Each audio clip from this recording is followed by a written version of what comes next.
those that are still supporting those bandits, criminals, insurgents, terrorists should stop. Because they say the friend of a thief is a thief. For us, if we get to the battlefield and you are among them, then whatever happens to them happens to you.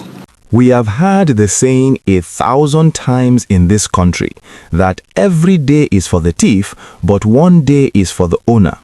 But it seems that for the sponsors of terrorism in Nigeria, that one day has finally arrived, and it is coming with fire and fury. You saw the headline, and yes, the federal government has finally taken off the kid gloves. The era of unknown godfather seems to be coming to a screeching halt because the Minister of Defense, General Christopher Musa, has looked the entire nation in the eye and delivered a message that is sending shivers down the spines of some very powerful people.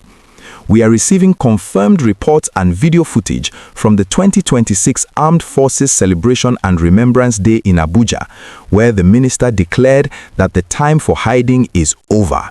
Sponsors will be named, they will be shamed, and most importantly, they will be dealt with decisively on the battlefield.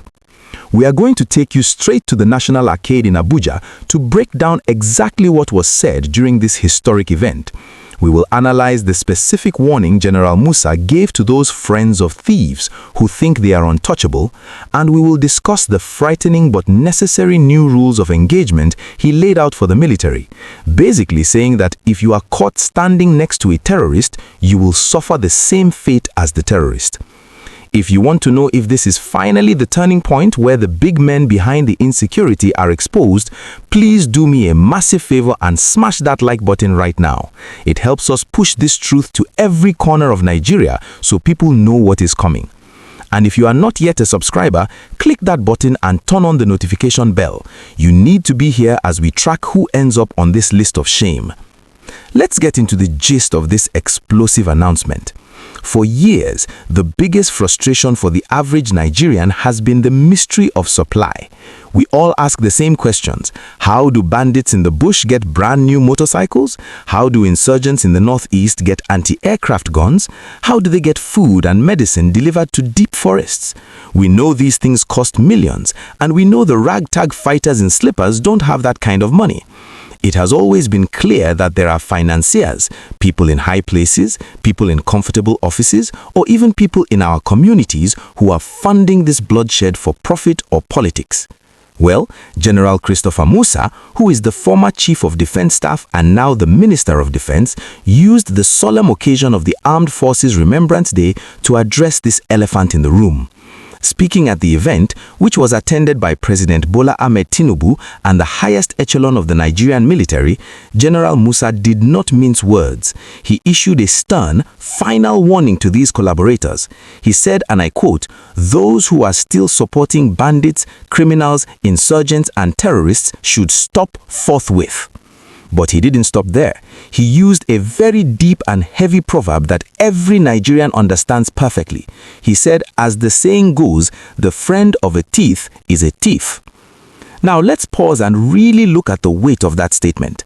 By legally and militarily defining the friend of the terrorist as a terrorist himself, the minister is changing the rules of engagement.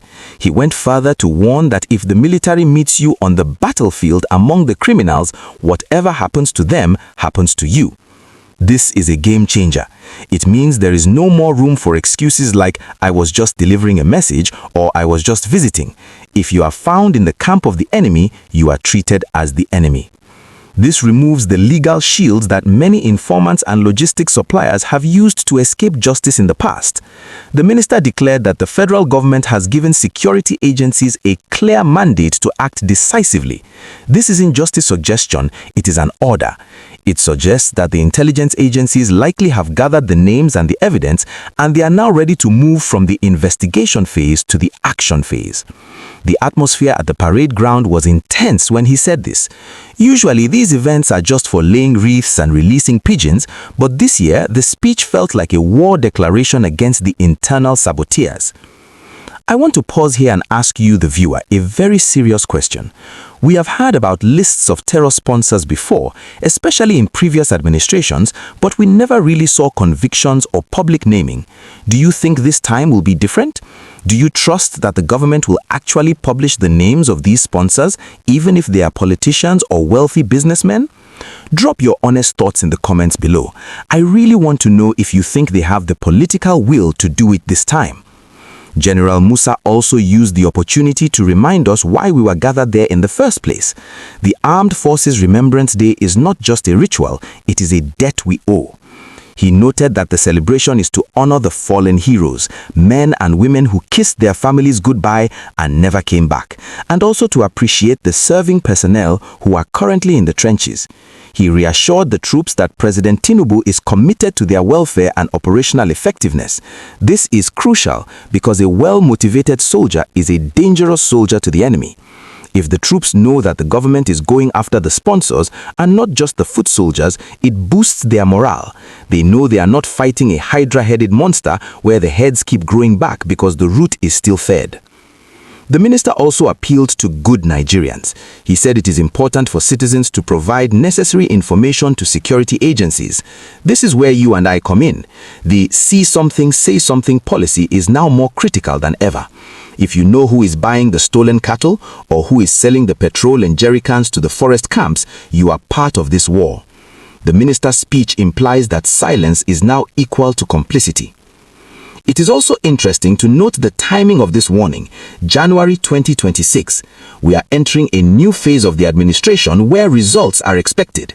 The patience of the public is thin, and the security chiefs know this. By drawing this line in the sand, the defense minister is basically telling the sponsors, your time is up. We might start seeing some high-profile arrests in the coming weeks if they follow through on this threat. As we wrap up this story, the message from Abuja is loud and clear. The battlefield has expanded. It is no longer just Sambisa Forest or the creeks. The battlefield is now the bank accounts, the supply chains, and the secret meetings of the sponsors. The friend of the thief is now a marked man. If you found this update encouraging and you want to see the end of terrorism in our lifetime, please smash that like button.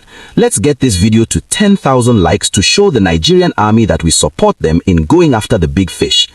And if you are not yet a subscriber, please do it now.